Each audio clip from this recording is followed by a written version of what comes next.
J'ai commencé à jouer derrière chez nous avec les voisins, mes voisins, mon frère.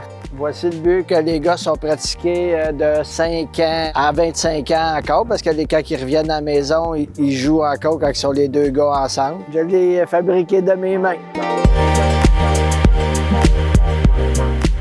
J'ai commencé à jouer avec mon village, Saint-Alexandre, récréatif. C'était des beaux moments, je me rappelle, on s'appelait les Bleuets.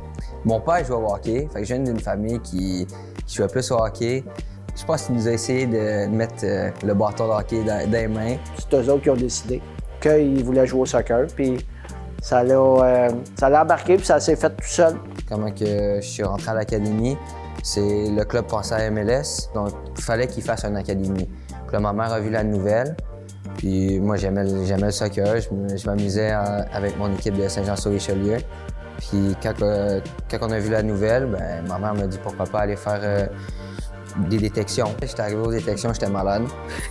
Fait que c'est pour ça que je t'ai dit, j'avais pas de pression. Puis c'était une journée, un camp, où il y avait les coachs. Je me rappelle, il y avait le coach que j'ai en ce moment, Wilfrid, qui était là avec son carnet, puis il prenait des notes sur les joueurs. Les gars sont choisis.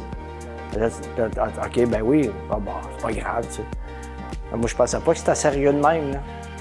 Je pensais que c'était comme, ils vont revenir à la maison dans 1 an, 2 ans, puis ça va être fini, puis là, ça continue, ça continue. En gros, qu'est-ce que je retiens beaucoup de l'académie? Oui, t'as le côté soccer, mais t'as aussi le côté humain qui met beaucoup de l'avant. Non seulement ils veulent que tu réussisses au soccer, mais aussi dans tes études. Puis comment qu'ils prennent soin de la personne avant tout. Une chose que mes parents nous ont suivis à Montréal, ils nous ont pris un appartement pour moi puis mon frère, puis ils nous ont vraiment bien encadrés dans tout ça. Je pourrais dire que je suis ici grâce à eux en ce moment, parce que sans tous leurs sacrifices qu'ils ont pu faire de quitter la maison. Soccer mom, chauffeur de taxi, d'être toujours disponible. Et là, vous avez 2 sportifs. Ça a été beaucoup d'engagement et d'organisation de où ce qu'on reste à Saint-Alexandre, monter à Montréal, pris dans les trafics, le matin, le soir, pour que les enfants puissent aller à l'école. Ça prenait en moyenne de 3 heures par jour. Fait que justement ça, d'avoir fait ce sacrifice-là, de ne pas se voir nécessairement chaque jour pour mes parents, c'était sûrement difficile pour eux. Et tout mon succès en ce moment que j'ai, je pourrais le dédier à eux. Ça c'est mes plus beaux moments, ça, quand ils viennent à Noël, là, puis sont tous les deux ensemble.